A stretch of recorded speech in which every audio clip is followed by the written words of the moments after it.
একজন আমাকে ফোন করে হেভি একটা গালি টালি দিয়ে বললো যে আমি আপনার দোষ ধরিয়ে দিলাম, কারণ আয়না হচ্ছে মুমিন ভাইয়ের আয়না, এই জন্য আয়নার মতো আমি আপনার দোষটা ধরিয়ে দিলাম বলছে। তা আমি বললাম ভাই একটা কথা বলি, তাহলে কিছু মনে করেন না। ঠিক আছে বলেন। আমার ওস্তাদ আমাকে শিখিয়েছিলেন ছোটবেলায়, একজন মুমিন আর একজন মুমিনের আয়না ঠিক আছে, কিন্তু আয়না কখনো কথা বলে না, আয়না চুপচাপ নিজের চেহারা দেখিয়ে দেয়। কথা বুঝতে পারছেন? আয়না কিন্তু কথা বলে না এত বেশি, আয়না আপনাকে চুপচাপ নীরবে আপনার দোষটা দেখিয়ে দিবে। আপনার এখানে কেটে গেছে, আয়নার সামনে দাঁড়ালেন, শেভ করার কাটার কথা বলছি না, আবার শেভ করতে যায় না, আবার গাল কেটে গেছে, আয়নার সামনে দাঁড়ালেন, আয়না কি বলবে এই তোমার গাল কাটা? আয়না কথা বলবে? আয়না নীরব থাকবে, কিন্তু আপনি ঠিকই বুঝে যাবেন আপনার কথা সমস্যা। এই হলো আয়না। মুমিন ভাই যে মুমিন ভাইয়ের আয়না, এর ব্যাখ্যা হচ্ছে এটা, যে অল্প বিদ্যা থাকলে এরকমই হয় মানুষের। তো দুটো কথা বলি। আল্লামা রুমি বলেছেন যে তুমি শব্দ দিয়ে যুদ্ধ করো। কি দিয়ে? শব্দ দিয়ে। বজ্রপাত দিয়ে যুদ্ধ করো না। বজ্রপাত মানে চিৎকার চেঁচামেচি করে না মানুষ, বজ্রপাত দিয়ে যুদ্ধ করো না, কারণ বজ্রপাত দিয়ে কখনো গোলাপ ফুল ফোটে না।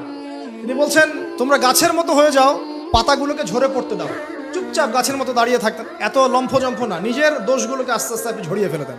তিনি বলছেন একটু উঁচু লেভেলের কথাগুলো আর কি। তিনি বলছেন যে ইসলামিক ফিলোসফার ছিলেন তিনি একজন। তিনি বলছেন যে তুমি অন্যকে আলো দিতে চাও, তাহলে তোমার নিজেকে আগে পুড়ে ছাই হতে হবে। কারণ কি? কারণ মোমবাতি যখন অন্য কাউকে আলো দেয়, তার আগে নিজে সে পুড়ে ক্ষয় হয়ে যায়। কত গভীর কথা না? আপনি মানুষের কল্যাণ করতে চান, আগে নিজেকে ত্যাগ স্বীকার করা শিখতে হবে, স্ট্রাইভ করা শিখতে হবে। আল্লাহ পাক তৌফিক দান করে নেন। 5 নম্বর যেটা ছিল কি, হ্যাঁ আমাদের যতটুকু প্রতিভা আছে, এই প্রতিভাটাকে দিয়ে ইসলামের খেদমতে কিছু না কিছু করতে হবে।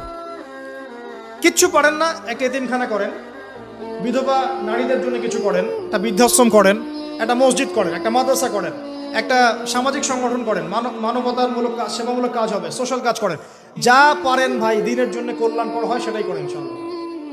এবং উম্মার মাঝে বিভক্তি সৃষ্টি করতে যাবেন না, সবাইকে ঐক্যবদ্ধ করার চেষ্টা করেন। আর যারা বিভক্তি সৃষ্টি করছে এবং ভেতরে ঢুকে ইসলামের ক্ষতি করছে, এদেরকে খুব খিদিরের মতো দৃষ্টি নিয়ে দেখবেন, এদেরকে টোটালি সমাজ থেকে বয়কট করে দেবেন ইনশাআল্লাহ। আমরা থাকি বা না থাকি, নসিহতগুলো থাকবে ইনশাআল্লাহ, এবং এইভাবেই ইনশাআল্লাহ তাআলা প্রজন্মের পর প্রজন্ম এগিয়ে যাবে ইনশাআল্লাহ। আল্লাহ রাব্বুল আলামিন আমাদের সবাইকে জ্ঞান অর্জন করার তৌফিক দান করুন। খিদিরের মতো আলাইহিস সালাম দূরদৃষ্টি সম্পন্ন মানুষ হওয়ার তৌফিক দান করুন। আল্লাহ পাক আমাদেরকে জগৎ সম্পর্কে সচেতন থাকার তৌফিক দান করুন। আল্লাহ পাক আমাদের সবাইকে আদর্শ পরিবার করে দিন, বেশি বেশি নেক আমল করার তৌফিক দান করুন, নবীর সুন্নত বাস্তবায়ন করার তৌফিক দান করুন। আমাদের ছেলে মেয়েদেরকে আল্লাহ পাক মুসলিমের মতো মুসলিম রূপে মানুষ করার তৌফিক দান করুন। আমাদের ভেতর বাইরের সমস্ত শত্রু থেকে আল্লাহ পাক উম্মাকে পবিত্র করুন। আল্লাহ রাব্বুল আলামিন আমাদের সবাইকে ঐক্যবদ্ধ হওয়ার তৌফিক দান করুন, এবং আমাদের প্রতিভাগুলোকে ইসলামের কল্যাণে কাজে লাগানোর তৌফিক আল্লাহ পাক দান করুন। আমিন।